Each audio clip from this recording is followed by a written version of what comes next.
So this is Stuti Kumar, who is professor at marketing. So Stuti, tell us, where did you study and what courses did you take? Can you repeat the question? Where did you study and what courses did you take?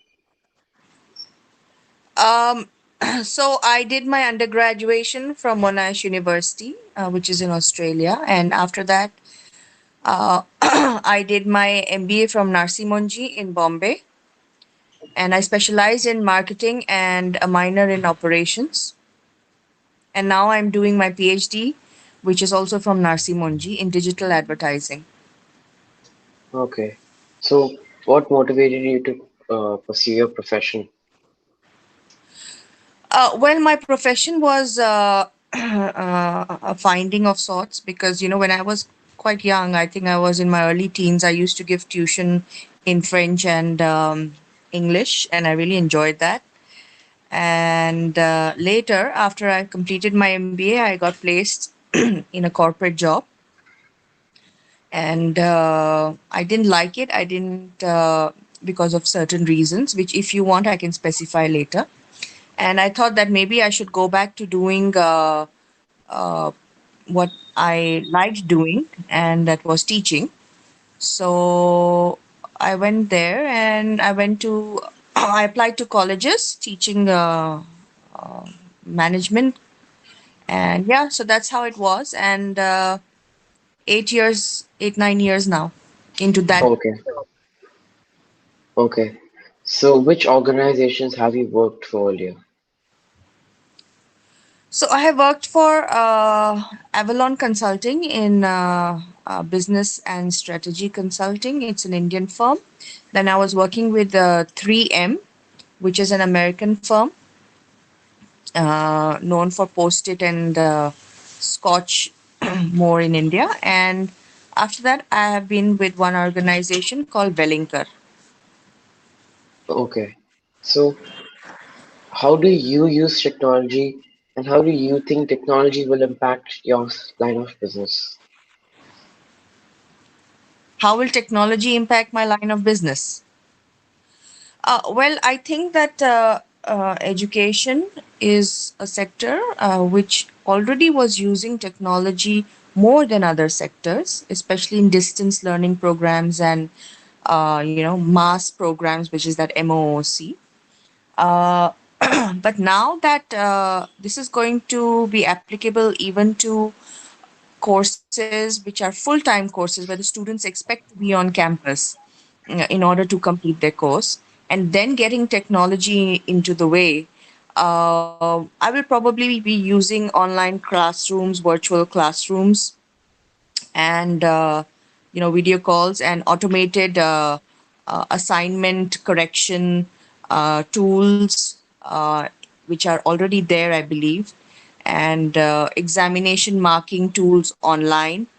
So most of the things will be online. Yes, you're right. And so it will involve mostly the video, audio, and of course the spreadsheets and presentations. Yeah. Okay.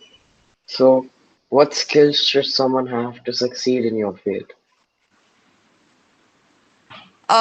One of the skills that one should have is to be able to ask why.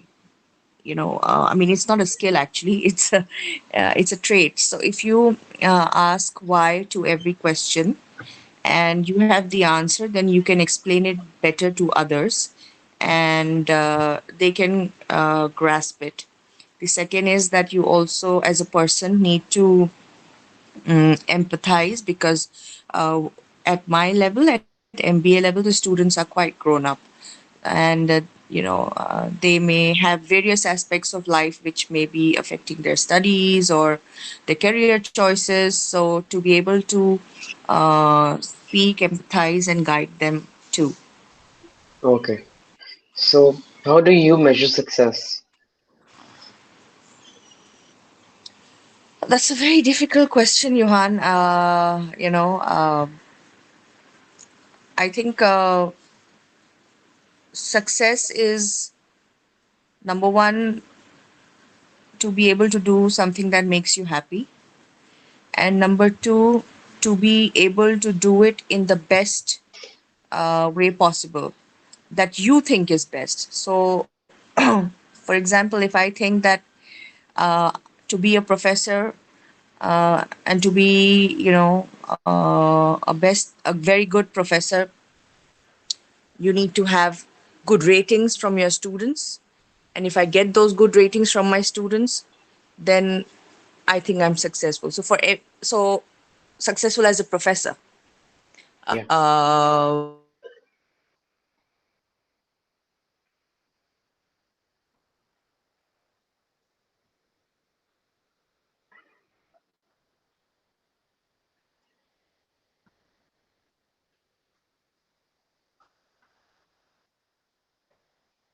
When it comes to graduating and Sorry.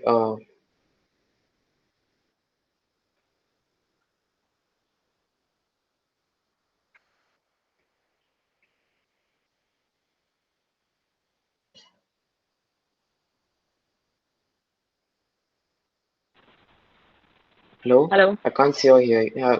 I couldn't. I lost you a bit for a Are bit you over there? there. Uh, I couldn't see Yeah. or hear you. Okay. So,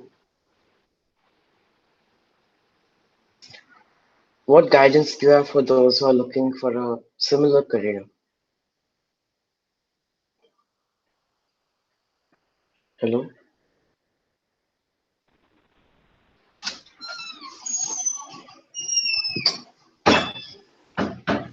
Hello? Can you hear me? Yeah. So, what Yeah. guidance do you have for those who are looking for a similar career? Um, One is that you should like studying. Only if you like studying, and by studying I don't mean the types that you do mostly in schools where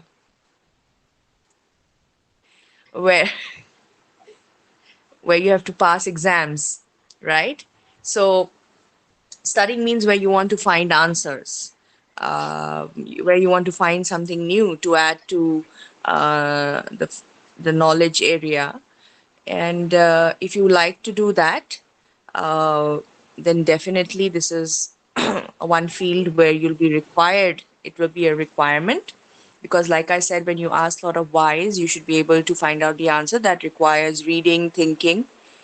And the other is to be a professor also in today's times, means you have to be sociable, you have to be amenable, and you have to learn to use the carrot and the stick with the students, and have contemporary, so updated with knowledge again, so that you can give contemporary examples that they have seen. For example, if you want to talk about an advertisement, you would like to talk about an advertisement that they have seen and not the one that only you have seen. uh, yeah, that's there. And of course you also need to have a good network because students require all sorts of assistance. So if a student says, "Ma'am, I want to improve my English," and then you need to know someone or some place where this is available, like a Toastmasters or something like that. So you need to have a good network too. Okay. Thank you, Stuti. Thank you for your input. Welcome. Bye bye. Bye.